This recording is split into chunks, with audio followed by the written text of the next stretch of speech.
it's Angel Bain. Have you ever wondered about the writing process that authors go through? Well, I'm going to give you a little sneak peek into 5 things that I do that I think keeps my writing on track. So the first thing is have a schedule. I have project management skills built into my DNA. So I do have a very clear schedule for my writing. I have certain days that are designated as writing days.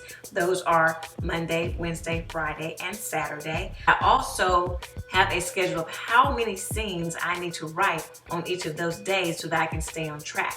So based off of writing 4 days a week and the number of scenes that I think I can write on each one of those days, I try to predict when I'll be through with my first draft, when I'll be through with my revised draft, and when I think that I'll be able to publish my books. And so far that's been working pretty well with me. Now the second thing that I do is I know when it's okay for me to deviate from my schedule. Now when you build out a schedule for writing your book, you put in different activities, certain deadlines for activities, and a lot of times people get very stressed about having those activities and missing a deadline.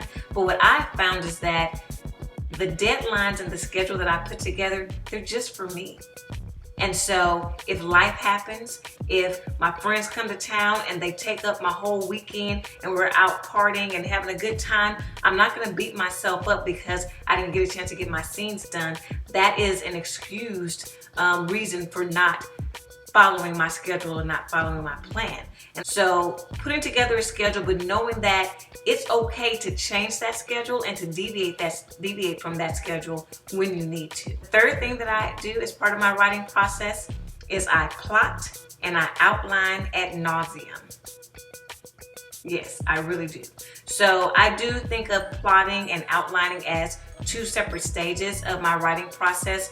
Plotting is where I'm taking just a very, very high level, 100,000 foot view of what I think my story should be about. Now, after I have that laid out in my mind and on paper, because I do write it down on paper, then I shift into the outline phase.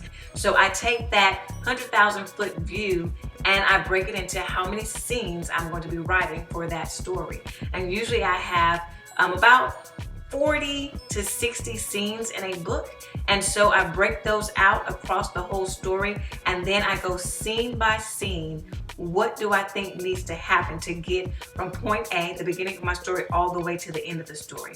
And when I say I write out very detailed things for my outline, so if my book is a 90,000 word book, my outline for that 90,000 word book was probably 45,000 words. So where did I get that from? I actually took the master class with James Patterson, and that was one of the very first things that James Patterson talked about was how he outlines his stories in so much detail. And he actually said that he spends more time in the outlining process than he does in the actual writing the final draft or the first draft of the book.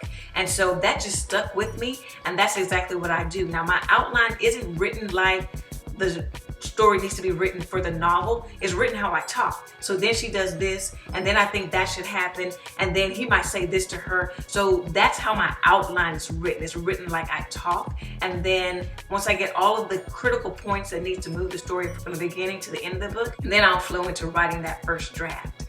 Now the fourth thing that I do as part of my writing process is revising, and I consider myself the queen of revision. And why am I the queen of revision? Because I love it. So I really try to write my first draft as quickly as possible, just getting all the words out on the page, because I live for revisions. I love getting in there, revising things, tweaking things, figuring out how I can pull something that is important at the end of the story and drop little hints about it in the beginning of the story. And those are things that you really can't see until you have the full story written. So that is my favorite part of the writing process, and it's also the part where I can spend way too much time. So I really have to put parameters on, well, how many revisions am I going to let myself go through? Now, my fifth and last part of the process of writing my novels is getting outside perspectives. When you have lived with these characters, and I fall in love with my characters. I fall in love with my story. I get so immersed in it, and I just love these people, and I love what they're doing. And when you're that close to the story, you may not be able to see where things don't make sense, where things are inconsistent. And so it's really important for me to let other people read my story so that they can give me that feedback, things that I have missed because I'm just too close to it. And so I do have beta readers read my stories, and then I also have editors that go through the story to provide me that feedback so that I can make it the best that it can be. That is a snapshot, very high level, of my writing process. How does it compare to yours, or how does it compare to what you thought authors might go through? Drop me a comment and let me know. And if you want to be notified every time I post a video, go ahead and click that subscribe button, and you will get my videos, which are published about once a week. And goodbye for now. Ba-dum-bum. Glad my video stopped freezing. So I was trying to do this video and it just kept freezing and freezing. It was like, but my hair's in my eye. Okay. Yeah, it just kept freezing on me. And I was like, am I gonna be able to record my video? Like, this sucks. But then all of a sudden it started acting right. And so then I was like, okay, well, let's do the video.